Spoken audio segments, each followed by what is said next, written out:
Recording live from Glory Hole Studios in Chicago and beyond. This is Cognitive Dissonance. Every episode we blast anyone who gets in our way. We bring critical thinking, skepticism, and irreverence to any topic that makes the news, makes it big, or makes us mad. It's skeptical, it's political, and there is no welcome mat. Today is Thursday, October the 3rd. And Cecil, we've got a guest, my friend. We have on Seth Andrews from the Thinking Atheist. Seth, welcome back. It's been far too long, my friend. It's so good to be back. You'll need to forgive me. I'm a little raspy. I've been fighting. It's not COVID, but I've Natalie and I have both been sick. It's funny. Whenever I took a COVID test, right? So I went in, and that's no fun, right? Oh, let's jam the Q-tip up your nose and do all that shit. But it's funny because I was talking to somebody in my relative circle here in Oklahoma, Bible Belt, Jesus Town, Oklahoma. And I'm like, well, it's not COVID. I took the test. And the first thing out of their mouth was, well, it doesn't make any difference. They're going to say it's COVID so that they can make you wear a mask in public and then quarantine you because freedom, #freedom, it's those liberals. And I was just like, Jesus Christ, I just want to sneeze in peace. Leave me alone. I love the idea that, like, when you're sick, wearing a mask is like, that's just polite.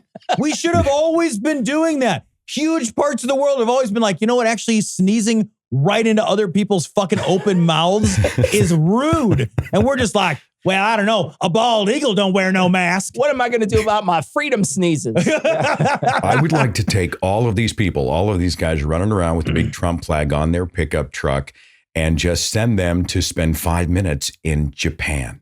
Because long before COVID, Japan understood, right, that it's actually a good thing when possible to wear a mask. We see them do it all the time when we're traveling. It's become a common thing. And, I don't know.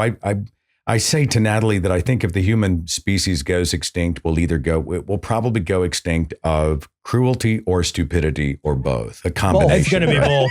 It'll be both. It's got to be both. I was telling the guys on the Dad podcast the other day that I still wear a mask. Like if I go to like a doctor's office for any reason, like for any visit at all, and not if I'm sick, I'm bringing my wife, whatever. If I go to the fucking pharmacy, even I'm going into the pharmacy to like buy, I'm like, these are places where sick people are. And they're just like, no one wears a mask anymore. And I'm like, yeah, but that's insane. Like we should have always been. The idea that I've been raw dogging the world with my fucking face, your mouth, for your 40 mouth and years, nose, open mouth and nose, the whole world. I can't even imagine going into a CVS where people go because I feel like shit. I gotta go to and I'm just like, let me lick the fucking self checkout while I'm in. What is wrong After with they're us? done typing their PIN number and you just lick the PIN pad. Years ago, I used to take the CTA and I used to take the Metro out here into Chicago, and I would be sick. I'd be sick once a month. One time a month, I would be sick. After COVID hit, I used to have to go into Chicago for certain things on the CTA. I was never sick once when I wore a mask. Yeah, man. Not once. I never got sick a single time. Would you want to have surgery if your surgeon was like, I'm not wearing it? They obviously work. They just obviously Whatever work. you do, don't get surgery from the surgeon who has American flag gown on. You just don't They've got want a to stay away. bandana. Yeah, they take the tube top and they just move it up and under their nose. Yeah. Well, it's funny how dismissive they are. We had a next door neighbor of mine who, back when COVID was at its height, he died. He was a man in his upper 60s and he passed away. And I was telling somebody at a family function, it was an outdoor thing, so we thought it was safe. And I'm like, he passed away. And the first response by a COVID denier on my family tree was, well, did he have a pre-existing condition? And I thought, well, it's so dismissive. And then my second thought was, who doesn't have a pre-existing? I mean, you could have high blood pressure, cholesterol. I mean, it could be anything. Most of us are, doing something, especially as we age, mitigating some sort of a thing in our lives. And so this dismissal of someone's death because, well, hey, sometimes you got to weed out the weak ones. Oh, I know. That kind of deal is really pretty pathetic. Well, it's interesting that they think that too, because they believe in intelligent design. And so why would they think you would need to weed out anything weak? That feels like it wouldn't match. And that actually is a great segue into one of the reasons why we wanted to have you on today, Seth, is you've been making the rounds with a pretty interesting talk at a bunch of these different conferences. And so we wanted to have you come on and sort of talk us through this sort of keynote you've been giving at a bunch of different places. So what is it called and what is it? Well, it's based on an audiobook that I had narrated for Dr. Abby Hafer. She is a zoologist and a human anatomy professor. And she had written a book a few years ago called The Not So Intelligent Designer. Nice. Why evolution explains the human body and intelligent design does not. And I noticed that she didn't have an audiobook. Well, that's kind of my wheelhouse, you know. And on a lark, I kind of reached out and I said, "Hey, Dr. Hafer, you're a communicator. You don't need me. But if you ever wanted to collaborate, I would be honored to voice this audiobook for you." And she was real quick, when you reached out, I hope you sent a voice memo for that. Because like an email would not have done that justice, like given that voice. Like, and at the end of the message, I just said, Sunday. But it's such a ripe topic because you and I, we're all surrounded by those people who are like, well, look at the trees. Or, you know, if the earth was just a little bit closer to the sun, we would fry. And if it was just a little further, we would freeze. It must all be designed with us in mind. It's kind of that Douglas Adams thing where it's the water in the pothole going, wow, this pothole seems formed perfectly just for me, right? And so I told Dr. Hafer after the book was published, I said, look, I'd like to do a whole presentation wrapped around this sucker. And I'm going to inject a bunch of my own stuff in it. I'm going to lean heavily into your book and the work of other biologists. And so the speech, which is on YouTube, it's called Seth Andrews versus God. Who is the better intelligent designer? And I just go mano y mano, you know, two men enter, one man leaves. Who has one imaginary man and Seth ideas? Andrews. Yeah. And it's fun. You know, I've done 2 years of pretty heavy material out there. I mean, I toured with a speech on sexual shaming and purity culture. We did one called Blood Cult, where we talked about how Christianity really is a blood cult. I mean, in what other fashion would we say, I'm washed in the blood? Are you, you know, I'm covered in the blood. We drink his blood and eat his flesh on Communion Sunday. But that was kind of a heavy one. I actually had people walk out on that speech, you know. Oh, wow. But I wanted to do something that was a little more light. So it's actually, there's a lot of science in it, but there's also a lot of fun. I'm really proud of it. I'm reminded, like, as you're talking, like, if you've ever been to a city which was created over time and entirely by accident, like I'll use London as an example, and you look at a map of London, right? London. Yeah, Paris too, same thing. It's fucking insane, right? Because there was no intentional design there. Yeah. It's so London functions, you can learn it if you're the smartest fucking possible person that ever. It's an impossible city to navigate unless you're a local Londoner or you spend an enormous money. And compare that to something like Chicago, which burned down. And then they were like, well, let's build it with intentionality. And so it's a grid. It's a very simple grid. It's very easy to look at. It's like the thing that is built just kind of organically is a train wreck. Yeah. It's a mess. It's like, it's a bunch of Band-Aids covering up other Band-Aids, covering up other Band-Aids versus the thing that's actually designed is like, that's a grid. Yeah. Like that's how it should be. It's just squares. Those are easy. Those are I've really had some easy. engineers make the valid point too, that people see something wildly complex and immediately think, well, if it's complex, it must be designed. But even engineers know that the best designs are actually boiled down to their essence, right? They make them as least complex. You know what I'm trying to say? They try to make them irreducible as non-complex complexity. You know, if they're unnecessarily complicated, then it's poor design. You want to really boil things down to the absolute essentials. And so this complexity thing, and people are like, wow, look at how crazy our genome is and whatnot. Well, I think it doesn't mean there's design, because the best design wouldn't have non-beneficial mutations and other mutations for cancers and all those types of things. So there's no inherent elegance to the human construction biologically.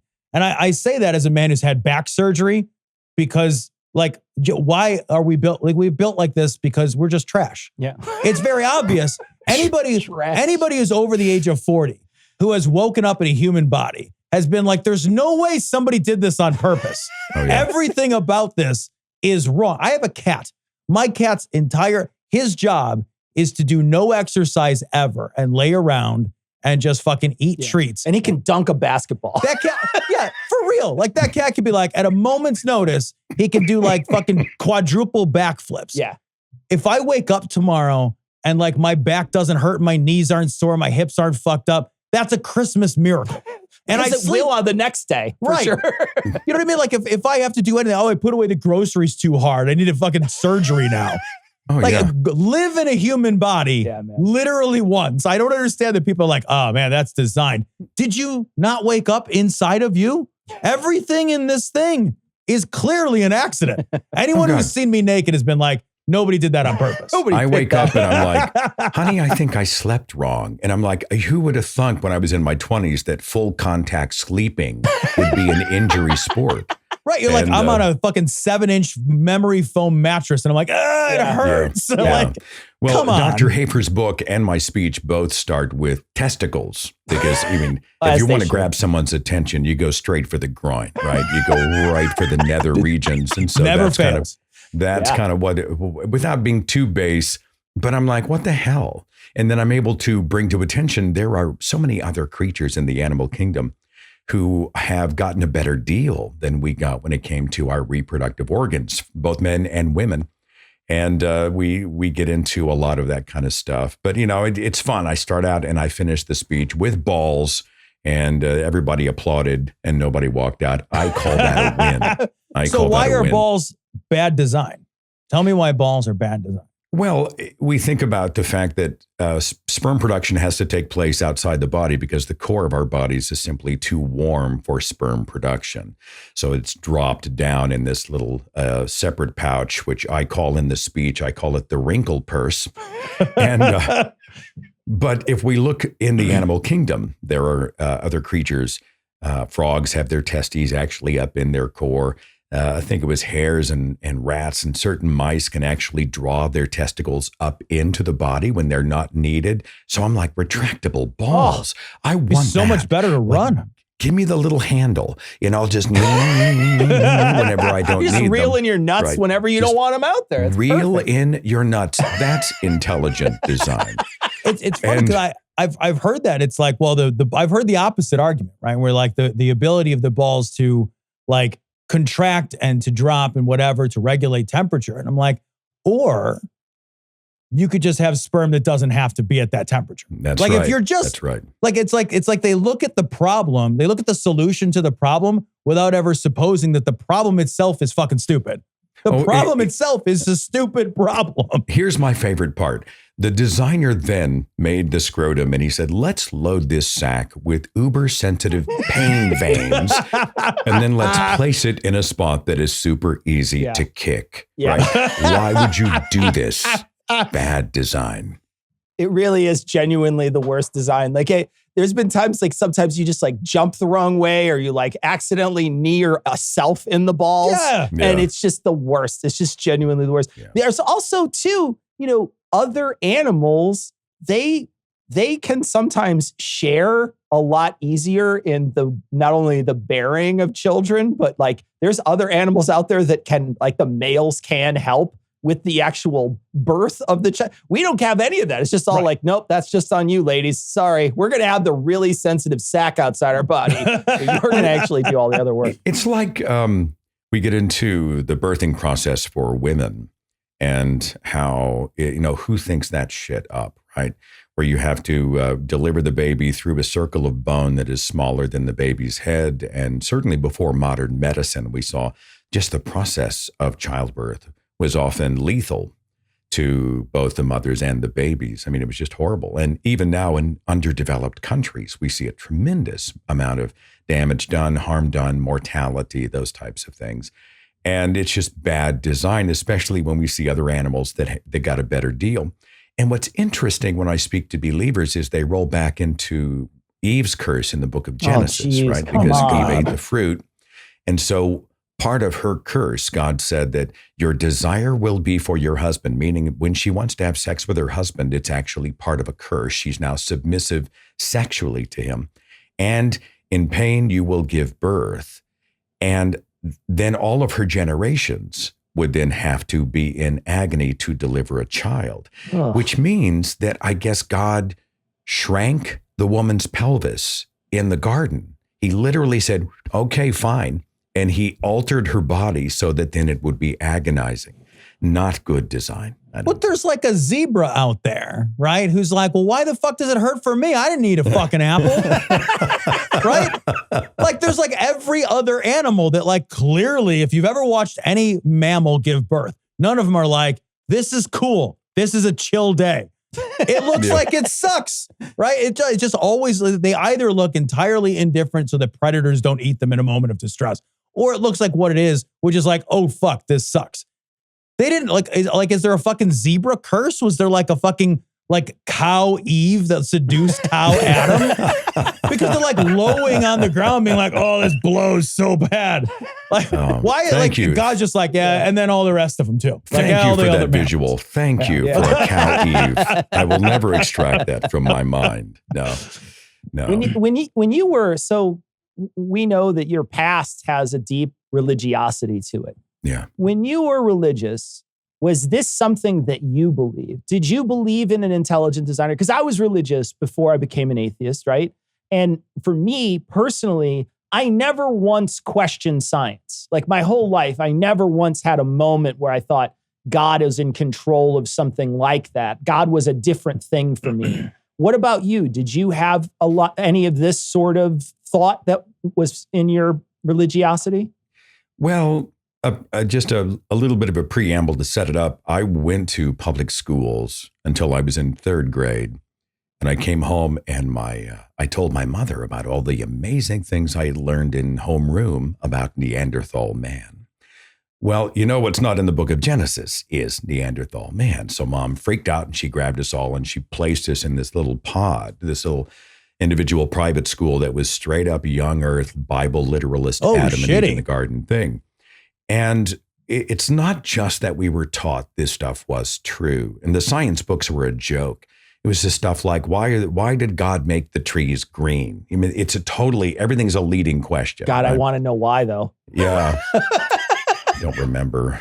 I obviously passed because I got a diploma. You faked it till you maked it. There you go. But we were taught to distrust the outside world. This is how cults operate, right? Mm-hmm. We only receive the information on the inside. That's trustworthy. And then everybody else is dangerous. And they're propagating bad ideas. And this was especially true with scientists. We all had this idea that them secular scientists they're all a cabal of evildoers. They're down in the star chamber, twirling their mustaches and plotting the death of God. And I'm only mildly being facetious there.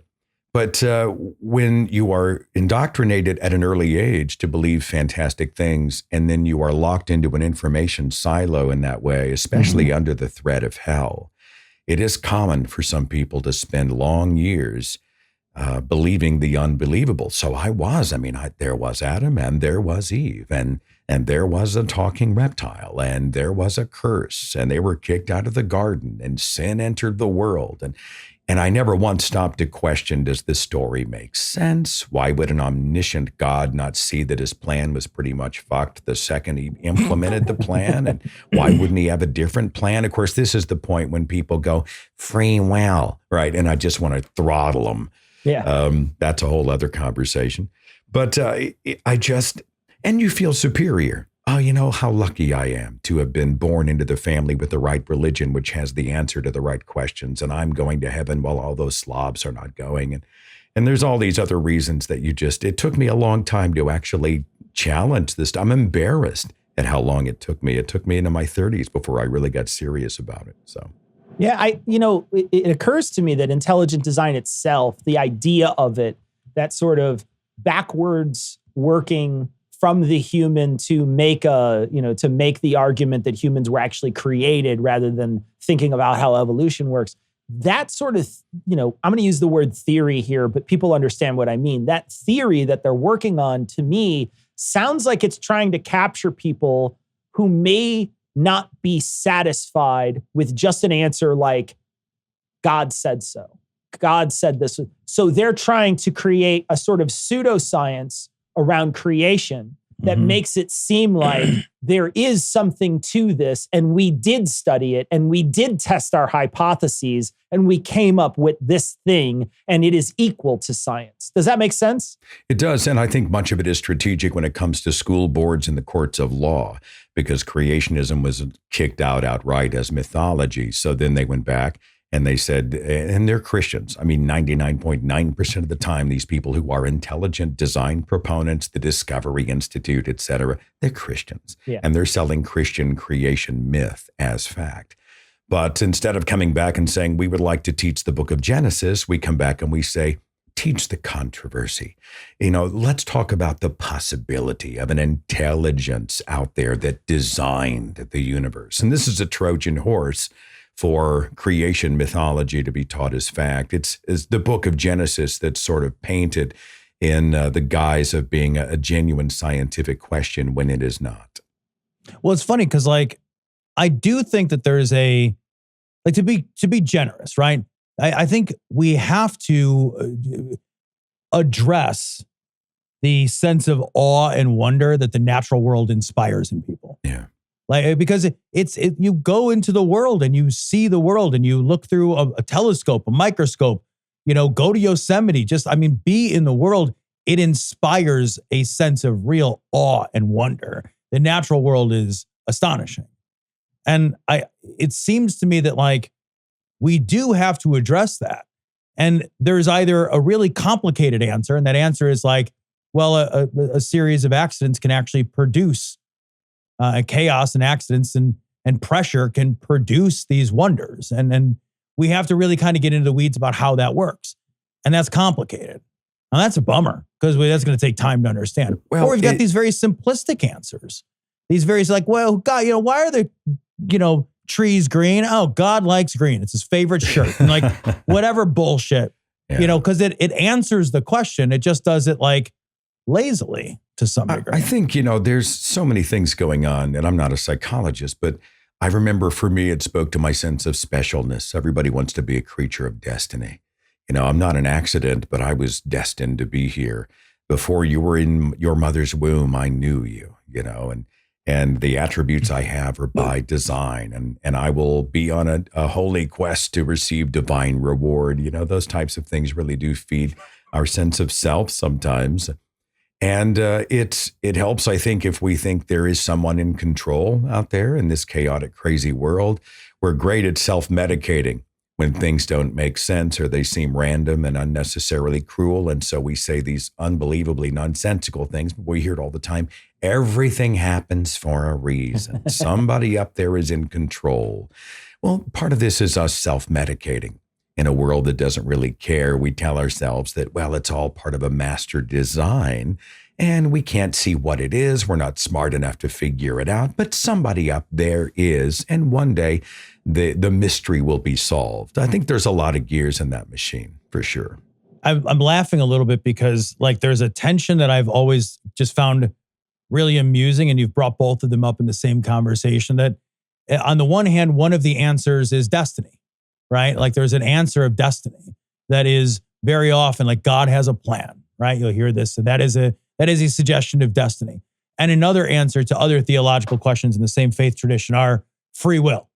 And of course, free will and destiny can't coexist. They're mutually exclusive of one another. You can't have a plan.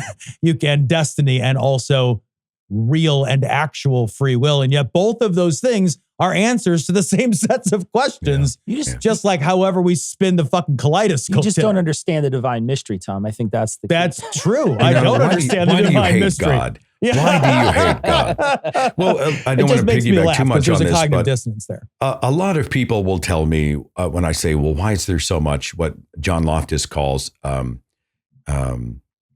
horrific suffering in the world? And they'll say, well, because God gave us free will and we chose poorly. Well, why do so many people not believe in Jesus and believe in a different God or no God at all? Well, because he gave us free will. Why is he mysterious and confusing? Those types of things. Well, because free will. And I I just don't get that, because I think I make a free choice with better information. If I know more, then my choice is more well-informed. So this idea that God has to hide behind the bush or speak in parables or riddles or any of those types of things, dead languages, I don't care, whatever. And the reason he can't make himself known to me absolutely is because free will makes no sense. If God appeared and proved himself absolutely, it would still be my choice, but I would be choosing with the best information possible. My will is still intact and their argument falls apart. Well, plus like so many of those who endure horrific suffering never even have an opportunity to make meaningful choices around their religiosity. So like, how does that, and I know we'll go, but like that argument is nonsensical when it's like, well, what about this like 1-year-old baby who's enduring famine and, disease and pain and strife. And you're like, well, free will, that baby should have made better decisions. And you're like, that's crazy. It also is, it makes me laugh a little too, because I think about like my own children. When I think about my kids, if something's really important and I'm trying to explain a concept to my kids, and even my older kids that are 17 and 18 years old, what I do while I'm talking to them multiple times in the conversations, I check in and check their understanding. So I'll say in the middle, like, am I making sense? Can you repeat back to me kind of what I'm saying? So I understand that I'm getting through here and I'm making sense. Because if something is urgent, it's urgent to me that I'm communicating well and that understanding is being made. And to your point, it's like, it'd be like if I told my kids, like, all right, this is the most important conversation I'm ever going to have with you in your life.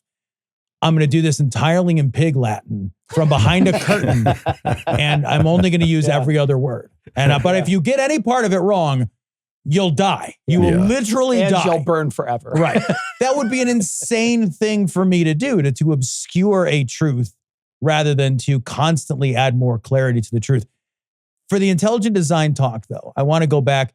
Give me some more examples of like why intelligent design. Is there like a tier list? What's S tier bad design? What's the worst design that you could think of the human body? I didn't rank it best to worst because I think it's probably subjective based on who you are and your own experiences. But some of the highlights, we get into the appendix is an easy one. The appendix does have apparently some use when it comes to gut bacteria. It's not a totally useless organ, which is something that we once knew. But of course, once it inflames and that bacteria party gets out of hand, it explodes in our body and we die of infection. Before we had life-saving surgery, that was essentially a death sentence. Well, who puts a little time bomb of doom and attaches it to our intestine?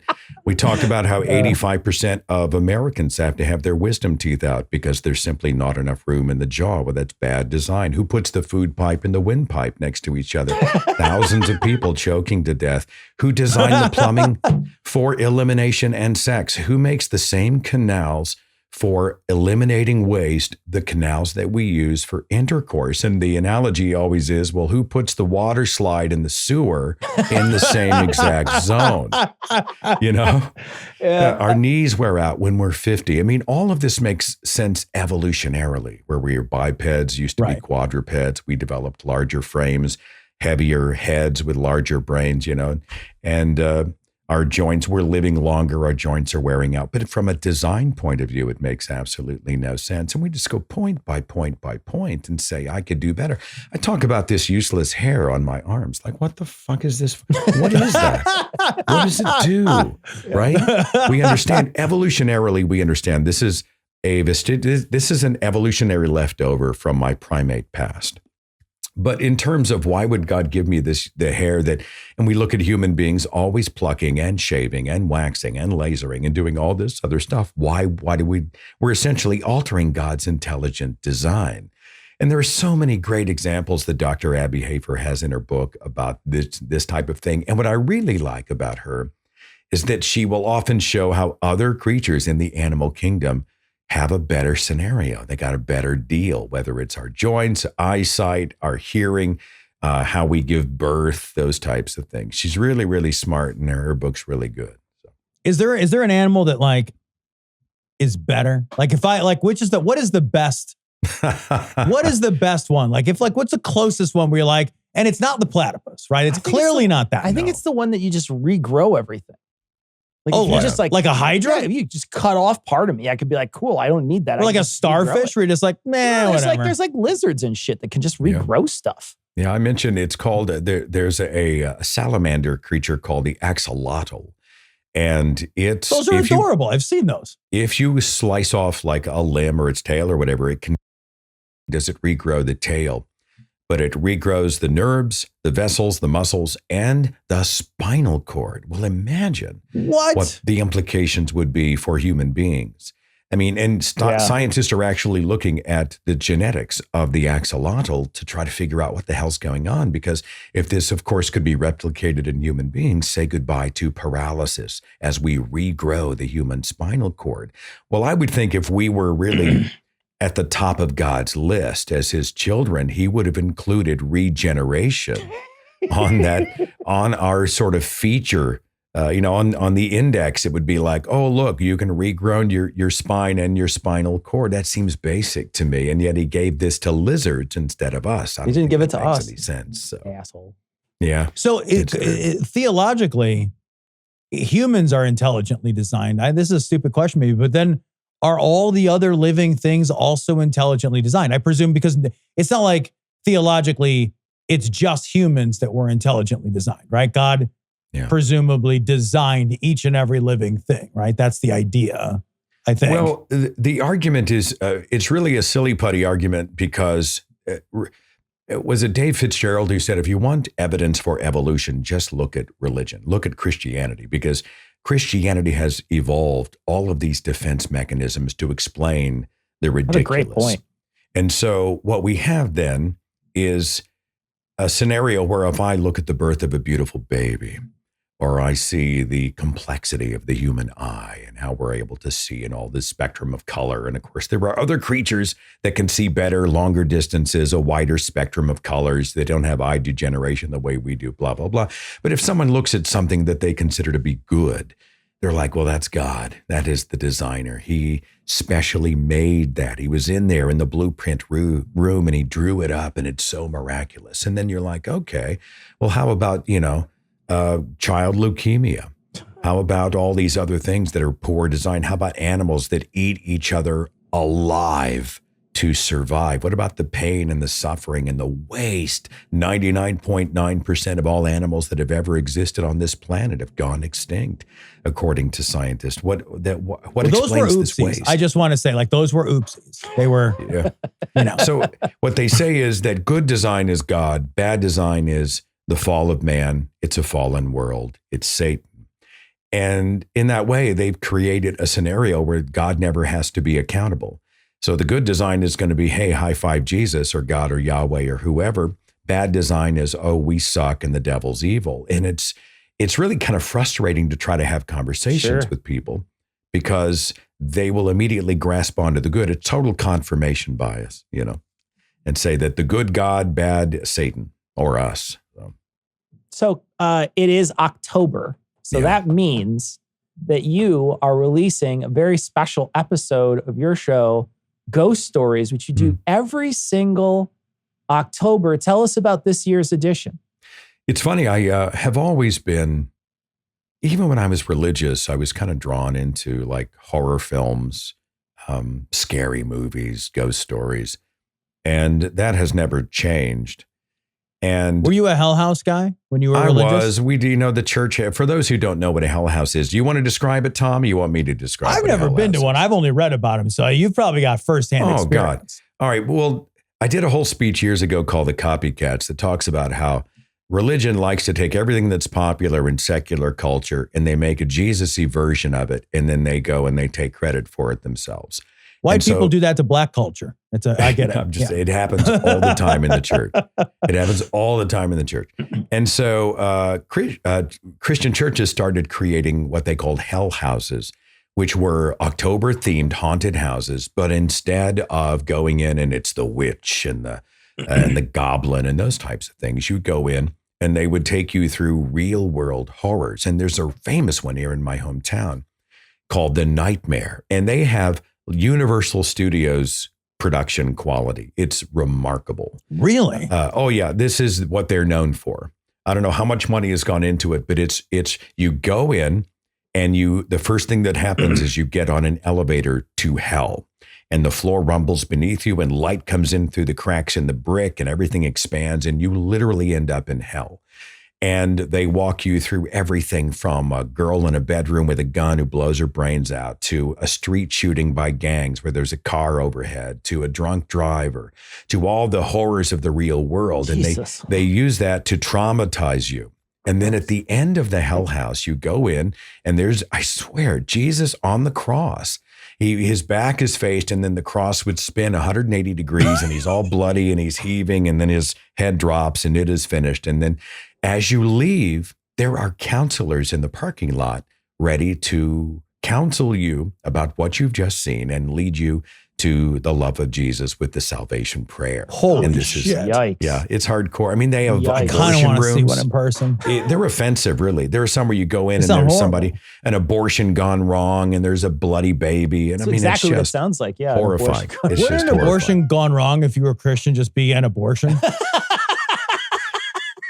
Like, I mean, I feel like the gone wrong. The If you're gone like, wrong yeah, is, yeah. it's just sort of like Yeah. redundant. Leave honestly, it to Tom if you're- to find that little nugget of Yeah. wisdom. Yeah. This actually, before we get into the ghost stories, I do actually want to have a question that sort of stems off this. You grew up steeped in Christian culture. So I got to ask, you watch a movie nowadays that has because a lot of horror movies still have deep Christian roots when Yeah. you talk about, the supernatural. There's, almost everything on any kind of, if anybody's talking about any kind of ghost show, it's all Christian ghosts. Like everybody is, scared away by the Bible. It's, there's a constant Christian mythology that seeps into a lot of horror. I'm not saying all horror movies, but certainly many horror movies, especially ones that have to deal with, possession and things like supernatural that. shit. So Yeah. do you still enjoy watching movies that have sort of a deep religious horror to them? Something like An Exorcist or, something like that. Maybe there's modern movies that are like that too. There have been some people that were like, well, why would an atheist activist tell ghost stories? And I'm like, well, why would I go see Lord of the Rings, right? I mean, I don't believe in Gandalf, for God's sake, but we are creatures of imagination. And it's it's kind of a roller coaster. Not for everybody, but I like to go and strap on, and we'll strap on a seatbelt, Tom, and we'll suspend Hey man, you do you, disbelief. or whoever you want. Yeah, and just take a ride. And but I do see them differently. There was a time, I'm a product of the Satanic Panic. So The Exorcist was said to be a film that would actually bring in demons into your life. If you were to pop the VHS tape in and watch it at home, Sure, you might yeah. be opening up this portal to dark Mind if I spirits. pop some popcorn? Yeah. We used to, we heard about album burnings because the music was imbued with the devil. Backmasking, baby. That's the Yeah. stuff. Satan was everywhere. Satan was everywhere. And now I look at it, and it's not the religious component that scares me. It's actually more of a curiosity as I look at how I approached it back then. It's kind of a time capsule. For me, honestly, the stuff that spooks me, and it's rare because I'm so jaded after, half a century of watching this shit. But it's the stuff I don't see. Somebody walking around the corner and you're waiting for something to happen and you get inside your own skull. Those types of things, the blood splattering on the lens and the body horror and all that lazy kind of stuff, I don't really go for. But a good yarn, a good suspense, I'll take that journey. And if there's anything religious, I think I'm struck more by the fact that I'm not afraid of it. I could walk up to my mom's house holding a Ouija board, right? And she would not allow me in the house. She would you are not allowed to bring the evil in here, Amazing. because to her, it's a Amazing. doorway. And you use the Ouija board and Satan will appear, or you will open demons into, or whatever. And now I look at it and I think it's cardboard and ink, right? It's all it is cardboard and ink. And It's it the becomes an ghost of Parker experiment. Brothers. So I find myself looking at them much differently as I've sort of turned that looking glass the other way. But there are some spooky shows out there, and I'll take the ride knowing that it's just a roller coaster, Do you have a favorite ghost story this year? I've my problem is that after 10, 12 years of doing it, I feel a responsibility to keep it interesting for the audience. And you can only do the tropes so many times, the hitchhiker got in the car and then he looked over and he was gone. And there was a handprint on the bumper, dun, dun, dun, and the little girl floating down the stairs and all they found was an iron hook and whatever else, we've heard on those things. I write a lot of my own material, or I'll go and hear a legend and that's the seed of a story, and I'll go and rewrite something on top of that. I think the one this year that I enjoyed the most, it's actually one of the shorter ones, but I hired a couple of tremendous voice actors to be a father and young child. And the story is called On Pause. And they drive by a cemetery and the little boy says, hey, look, is that where grandma is? And he's like, what are you talking about? Well, the hook of the story is that the boys, they were driving by in a rainstorm, saw grandma standing still in the cemetery. She was not moving. It's like she was on pause, like in his video games. And the story begins to evolve as to some sinister things that happened to that grandmother while she was still alive, and what will happen one day when she is no longer on pause. And that story I was really proud of, and the two actors really brought it to life. I have 4 or 5 different professional actors who came in to flesh out the story this year. So hopefully it'll blow everybody away. And the problem is once you release something of that caliber, and they're not cheap to do either. I end up losing money, and Natalie's like, what the hell's wrong with you? This is what you do for a living.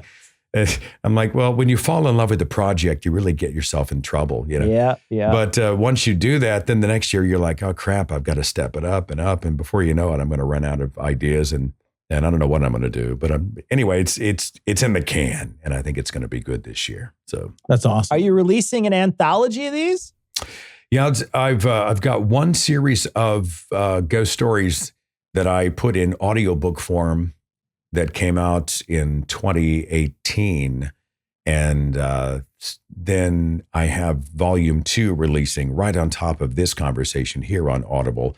It's just ghost stories, more original tales and ghostly urban legends. It's volume 2, and it has 31 stories that I've produced over the last 6 years. You spend as much time in the editing room as I do, you start to accumulate all this stuff, and I just file it away, and I take the best and I move everything around. And then when I have enough material, I sort of compile it all for one audiobook release. And that will be audiobook for me. I think it's number 14. Wow. I've produced Congratulations. over the years. So wow. Well, we'll put a link in this week's show notes to your podcast where the ghost stories will occur, and a link to the YouTube video where you talk about the not so intelligent designer, Seth Andrews. It was great to have you on the show this week. If people were going to find you anywhere else, where would they look? Oh, it's easy to find me. If you want to find the show, it's thethinkingatheist.com. Again, the Thinking Atheist is not a person. It is certainly not me. I would be the nasal atheist, or probably the sneezing atheist right now. The heavily medicated atheist. But the Thinking Atheist is an idea. It's really an encouragement for those of us who came out of a fake it till you make it faith culture to engage your brain. It's okay. Ask questions, use reason. Don't be afraid to challenge out there. And then my personal website has everything else. Just go to sethandrews.com. Thanks so much, Seth. We really enjoyed having you on. It's an honor. Thank you, guys.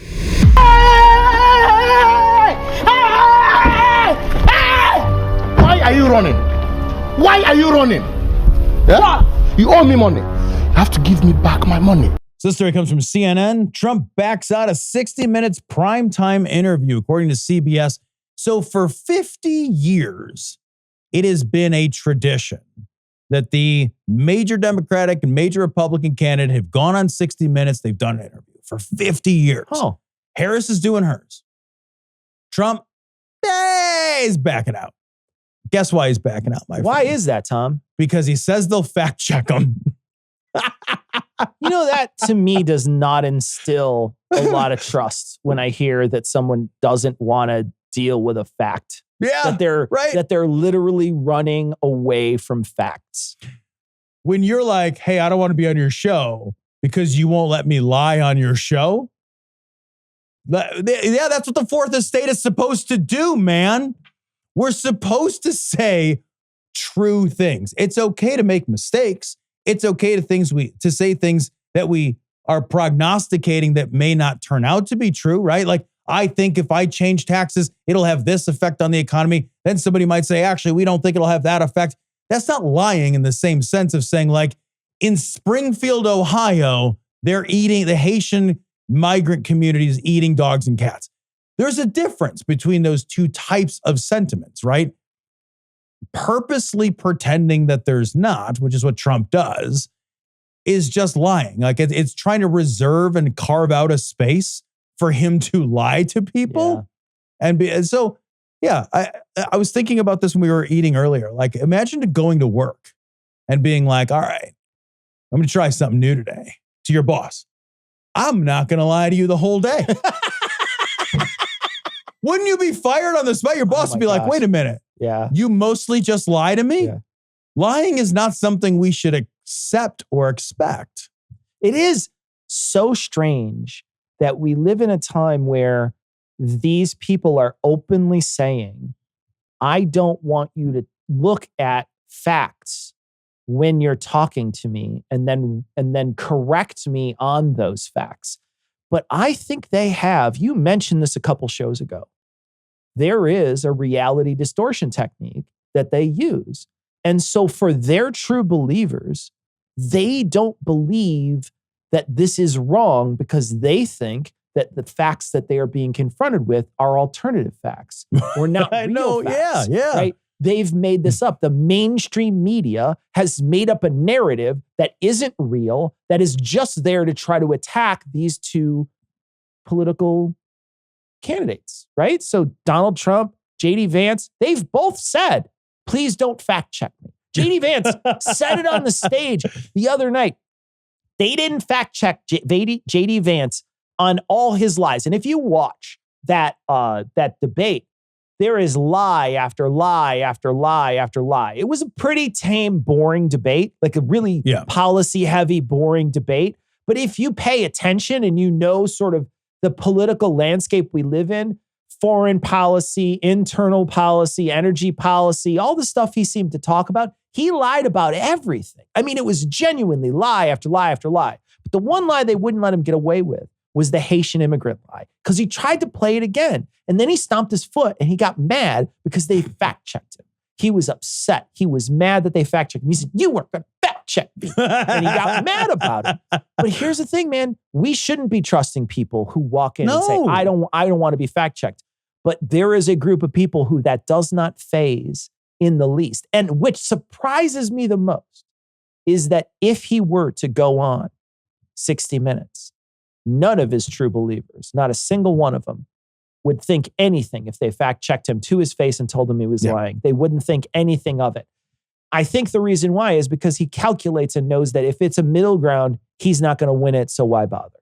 Yeah, and there's also a sense that I have here that we have, for some reason, ceded this like technological moment to our political overlords. So what I mean by that is, for the first time in human history, we have the ability to do real-time fact-checking during live interviews, during live debates. Technology has allowed this. Sure. This has never been possible before, right? It's not like you could do this in real time prior really to like these massive nanosecond fast search engines. You're not wrong. Instead of embracing what that means about our ability to hold power to account, this should give the American people and the Fourth Estate an unprecedented ability to hold power to account in a way that we've never been able to do before. And instead, what power has done is purposely eroded trust in the institutions that would do that work, so that work not only isn't done, but when that work is done, that work is automatically distrusted. That didn't happen by accident. Yeah. That happened by design. You're not wrong. That happened by design. So we have the ability for the first time ever to actually increase accountability for politicians and increase public trust in our politicians. But since they don't want that to happen, they did all the groundwork of destroying the fact check as a policy tool, as a tool to keep policy honest. That's really distressing. Oh, yeah. We should be distressed by that. What did you think? You read about the debates. You didn't get a chance to watch the debate. This is 2 days after that we're recording this. I watched part of it and read part of it. But I will say the parts I watched, I was actually pleasantly surprised that it was just a boring old couple of guys that were talking policy. I mean, really, genuinely, it didn't feel like the same sort of vitriol I've seen on the debate stage that happened with the Republicans when they were running in 2016, and there was a clown car of Republicans. Yeah. And the dialogue and the exchanges were so base and unpleasant, and they were fighting each other and talking about each other's wives. Oh and my things. God. It was awful. Yeah. And then I really feel like, when we watch the Democrats do it, it feels very similar to what we saw yesterday, which are 2 days ago, which was, two guys who didn't seem like they hated each other, just talked for a little while. They didn't try to talk over each other. They responded to each other in rebuttals. I do think, and I know that it's easy if you were to fact check Jay Vance, you would see there's a lot of lies and a lot of distortions. But other than, the blatant lying that I'm seeing on one part that doesn't, for some reason, our political system doesn't punish that anymore. I think it felt very, very just the same. It felt like how it used to feel. I think what was interesting to me about the debate were that the goals of the two debaters were very different going in here. I think that the objective for Tim Walz was just don't do any damage. Don't create any gaffe moments that are really damaging. The Harris campaign has momentum. Harris clearly won by a wide margin the debate with Trump. Trump's not going to re-debate her. Less people watch the vice presidential debate. The stakes are lower. I think the goal for Walz was just get through the debate without any major gaffes. Everything's fine. Don't do any damage to the machine. The goal for Vance had to be very different because Trump is losing steam and did get crushed in that debate. And Vance has got some credibility problems because he's a lying piece of shit and is subhuman. He had a lot of ground he had to make up. I don't think he made up that ground. I also think there was a big moment at the end of that debate. The end of the debate, for sure. Which has really created a really good talking point for the Democrats that the Republicans literally are unable to counter because they refuse to do it. And that is the question of, and Walz was very clever in the way he said it, there's a reason you're here and not Mike Pence. Do you accept do you accept that Donald Trump lost the last election? Now, Trump is never-endingly talking about that. That is a fair question, not because the Democrats are bringing it back up, because Trump continues to rehash it. He's still literally litigating it. Yeah. And being litigated based on it. And Vance dodged it. And Walz called him and said, that is a damning non-answer. And they've been able to take that phrase, it's a damning non-answer, and he's making the rounds with the damning non-answer. But he did finally answer it. Vance did, and he agreed. He said he didn't lose the election. He said he did not lose the election. Did not lose the election. Holy shit! Because I actually heard something. So it's a damning answer. Now it's a damning answer. It was a damning non-answer. I'm going to find the story so we can actually link it. Because I did hear something following the debate. It was like a town hall type thing where somebody asked on mic. He said, "Hey, you didn't answer that question."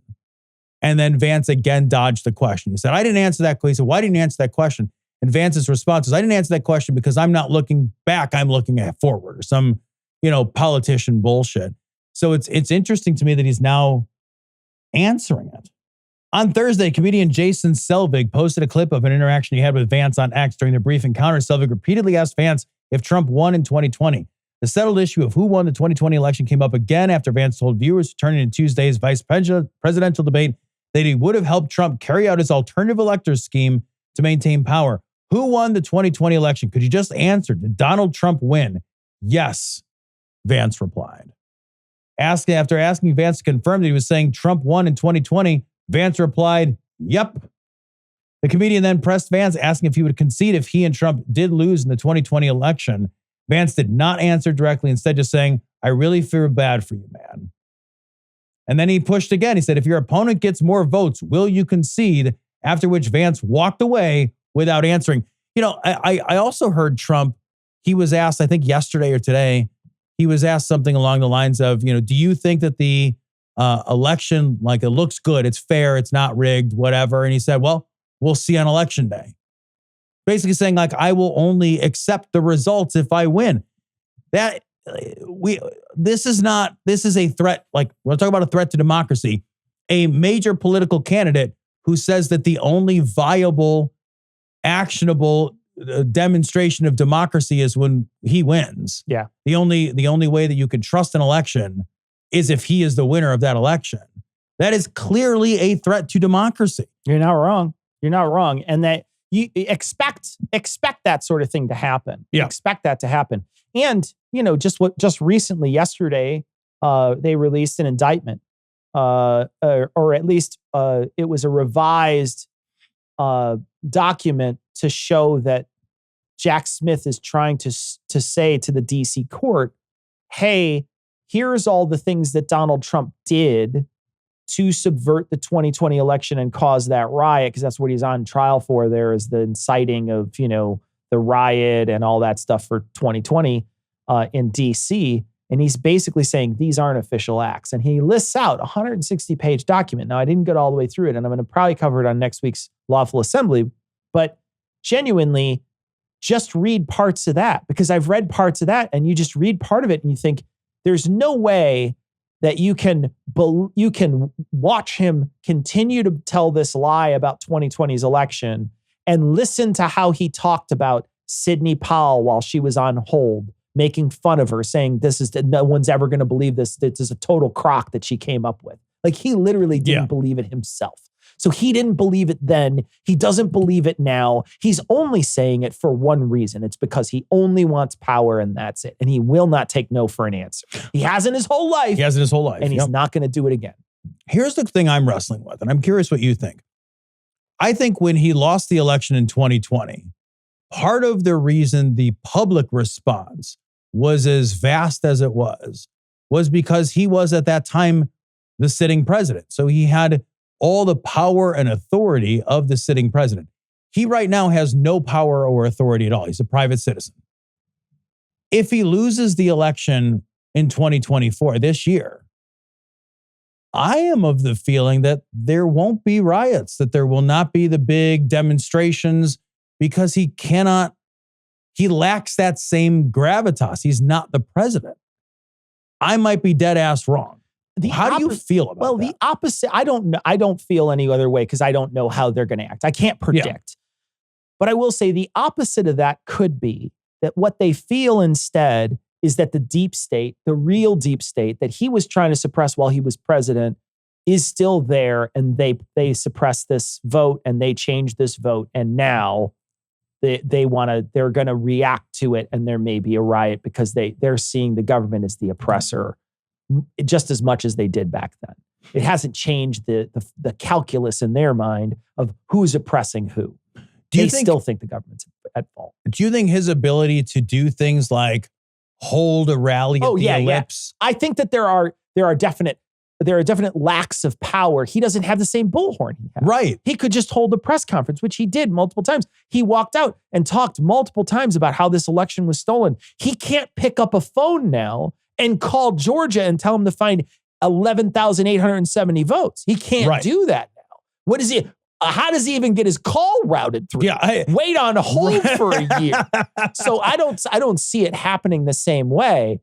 I don't know what the public response will be, but the halls of power at this point, that's not a thing that he has as much access to. So I actually feel a little better about how elections can run. I'm a little worried about those small elections and the certifying of the election in these small places, these swing states that could really change things. We've been talking about it for weeks. So there is some trepidation that I'm feeling when it comes to those types of things. I don't want to discount the possibility of reaction and violence, but I also feel like he led the Republicans to a major defeat in 2022 in the midterms. He was defeated in 2020. If he looks to be defeated again in 24, I also feel like the Republican establishment, the House, the Senate, they will not back him. This is it, I think, for him. This is his last hurrah. And I think that they did in 2020. I think they recognized that he still had a stranglehold on a populace and a population and a voting bloc that they only had access to through him. I think that if he loses in 24, they will see that he is a paper tiger and they will not back him in the same structural and institutional way they did before. I think he'll be a lonely, angry man crying in a hotel. I hope so. I hope so, man. I really hope so. I really think all those things that he had before added up to a bigger sense of power that he just doesn't control it. Yeah. If he loses and you're in the Senate, you're not going to be like, I'll back him a fourth time. No, I feel like at this point, you just don't do anything. You might still stand by him in those places, but I don't. I think you just let him go. Yeah. I think you just be quiet. Just let him go. Yeah. Happy birthday to you. Yes, as you heard, it is my birthday and we're doing a clam boil. Well, it's other things than clam, but if you want to boil your clam, go to adamandeve.com and use code GLORY, because when you do, you get 50% off almost any one item. Then Adam and Eve loads on the free stuff when they give you one free gift for you, one free gift for them, either clam maybe, one free gift you both can enjoy, plus 6 free spicy movies, spicy like the clam boil. Get it? And all free shipping. Oh wait, and the 50% off almost any one item, did I mention that? Yes. What are you looking at? Yes? Shut up. Say glory. Say glory. When you go to adamandeve.com and use code GLORY. So if it's let me think about how to end this. It doesn't matter if you're a shrimp, so long as you boil the clam. Thank you very much. Okay, adamandeve.com, use code GLORY. Thank you, bye.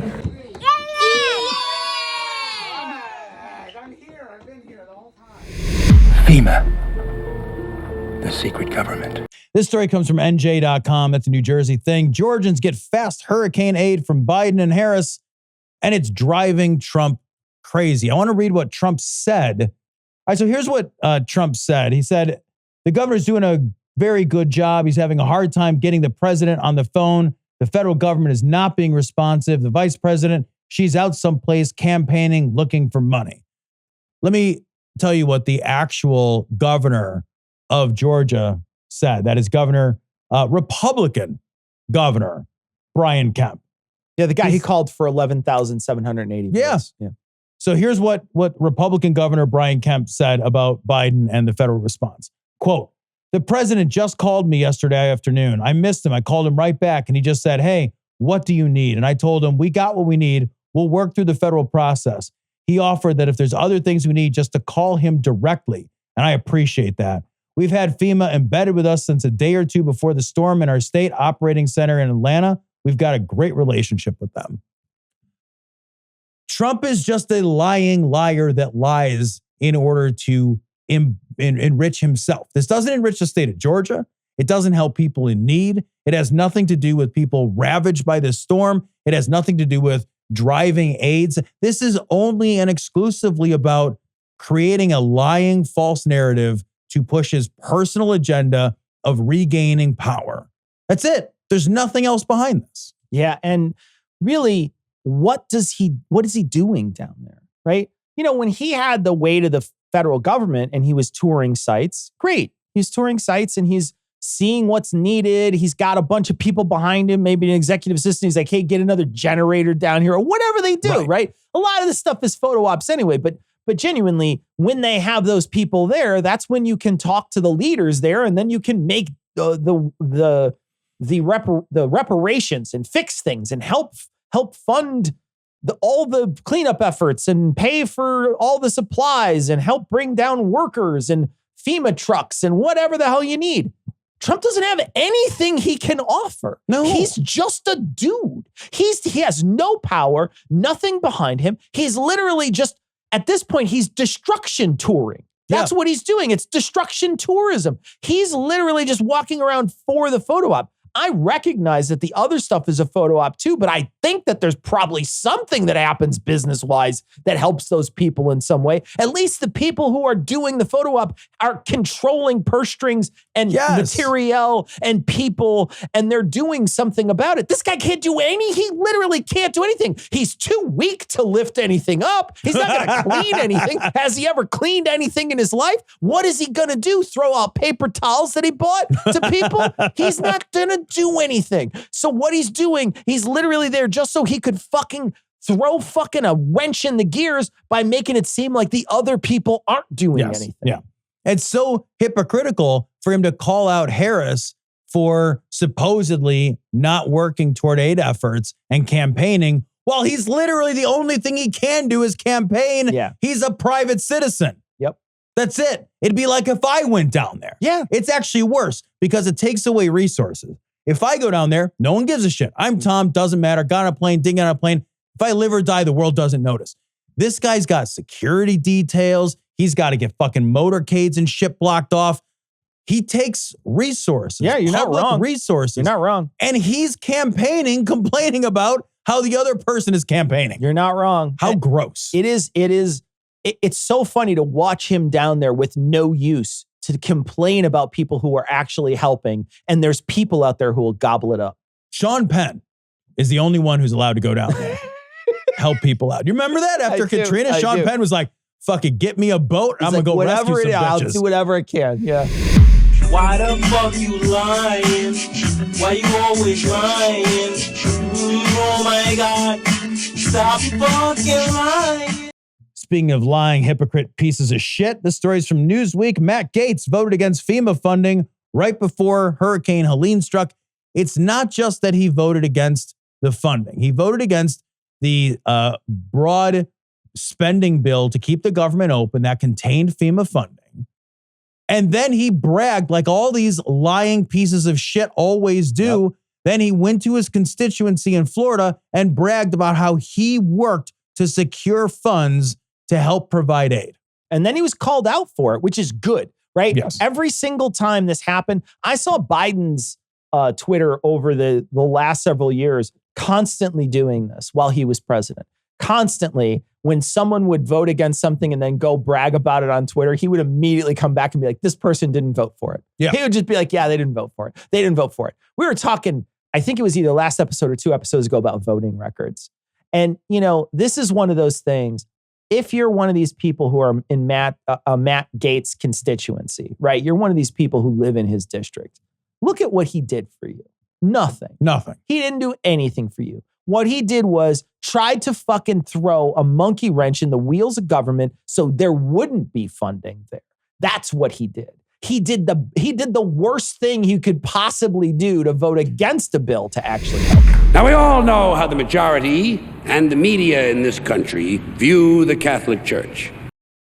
Stories from the Friendly Atheist. And I want to say, genuinely, props to the Friendly Atheist on this article. This is a really well-written article. It is a very good article. This is a great article. Hammett, cheers, bro. You did a great job. I mean, he always does a good job, but this one was particularly good. Colorado will now make Catholic hospitals say what services they won't provide. This is really important. And this passed overwhelmingly in Colorado. Good. Catholic hospitals comprise a vast number of the total available hospitals in this country. Catholic hospitals are a big deal. In some areas, they might be the only hospital available to a region to provide services. And Catholic hospitals make a number of treatment decisions that have no basis in medicine whatsoever. They have basis in their particular insistence on their faith and on shoving their faith down the throats of people seeking care in their hospitals. It's gross. It's dangerous. It disproportionately affects women, minorities, LGBTQ folks. Yeah, for sure. It's a horror show. Catholic hospitals are a goddamn nightmare. And now in Colorado, you can go to a website, not the hospital's website, but you can go to a state-funded website and you can see specifically where they fail to provide healthcare. Yeah. And you can make a decision based on your healthcare if you're going to go to that Catholic hospital. One of the things they brought up, which I thought was really just so interesting. You know, you go in for a C-section as a woman, you know it's going to be a procedure, you're going to get a C-section. Like they know ahead of time they're going to get it. Oftentimes, once they get a C-section, women sometimes will say, well, I don't want to do this again. So let's just stop the whole process and let's tie my tubes, right? Let's stop this process completely.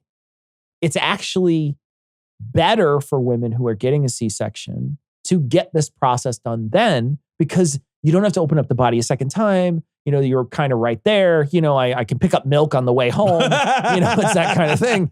And instead, they say, no, we won't do that procedure. We will deliver the baby through C-section, but we won't do that procedure. So you would then have to schedule that procedure at another doctor somewhere else after you've already given birth, when you could have done it. And it's actually more dangerous. It's like dangerous. It's dangerous to do that. So they have issues with male vasectomies. They won't give male vasectomies in some of these places. I was talking to somebody who works at a Catholic hospital, and they have some real problems with trans issues too. They won't do certain things for trans people. So we're talking about a hospital that gets its ethics and morality from another time. It's not this time. It's another time. It's back when there was other rules and other things that were controlling women and controlling people and subjugating and, you know, in some ways giving less care to people who need it, because that's who that was in their in-group with their religion. Absolutely. And right now, there's a group out there, this Colorado, there's the state is basically saying, everybody's included in our in-group, and we're going to call you out when you guys don't provide care for everyone. Yeah, so if you are, and here's the thing, when you are pregnant, if you're using private insurance, you will often have your choice of which hospital to deliver at. And that's big money. That's big financial pressure. And what this does is it will create a financial pressure because people will choose other services. They will choose other providers. I actually want to go through from this article and list some of the things. They've got a good list here. A lot of people know that Catholic hospitals won't perform abortions, but fewer know how radical that policy is. Even if you set aside elective abortions, patients who have ectopic pregnancies, that's where the implantation of the egg is in the fallopian tube, right? So if you have an ectopic pregnancy, those women, their lives are at risk. If they go to a Catholic hospital, a normal hospital would just give that patient a drug to induce an abortion or remove the fertilized egg through surgery. In Catholic hospitals, they may make doctors remove a woman's entire fallopian tube, reduce her ability to get pregnant in the future, even though that's medically unnecessary because their faith dictates it. Jesus Christ. If a woman has a miscarriage, Catholic hospitals will not induce an abortion to remove the embryonic tissue. Catholic hospitals will require doctors to wait until a woman is infected. In other words, become septic before they provide treatment. That's in a miscarriage. It's not even a fucking living thing at that point.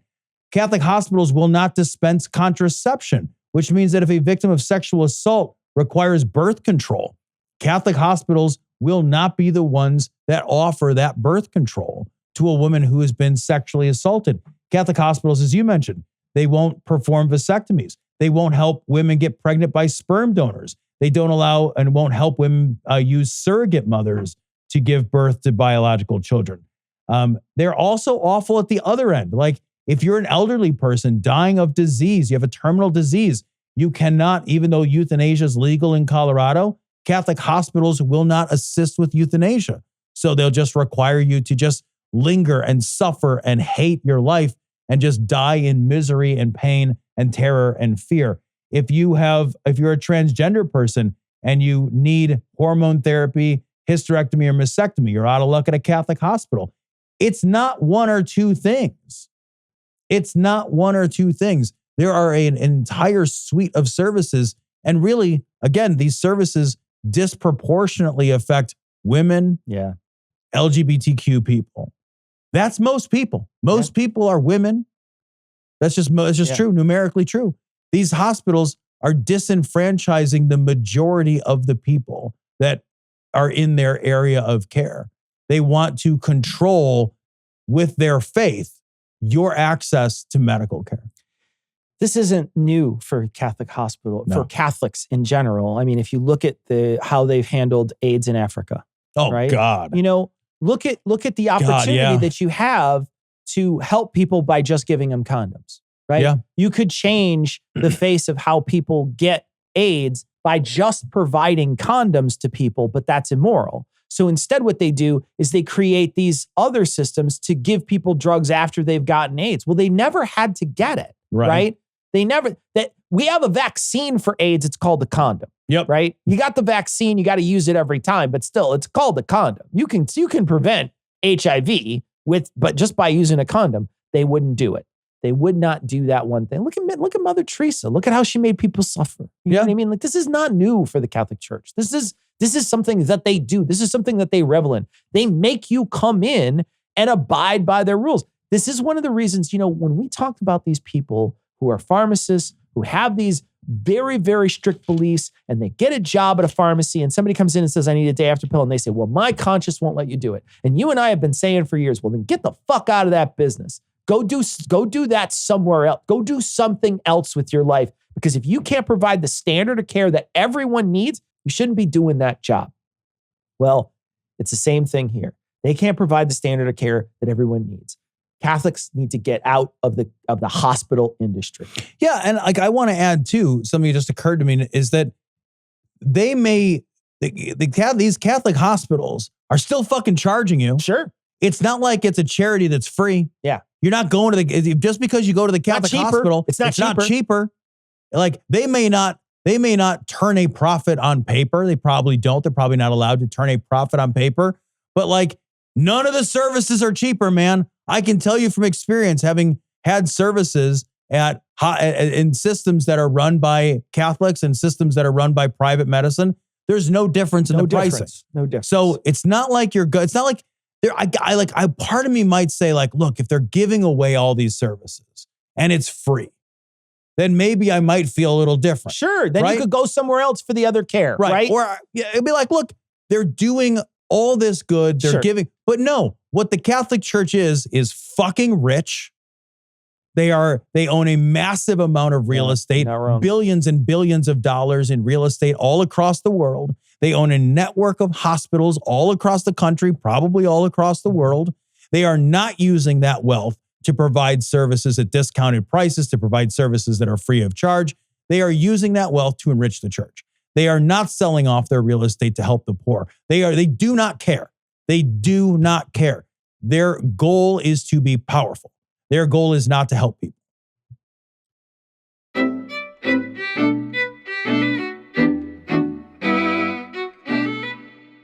want to thank Seth Andrews from the Thinking Atheist podcast for stopping by. You can check out all of Seth's work at thethinkingatheist.com. You could also check out sethandrews.com.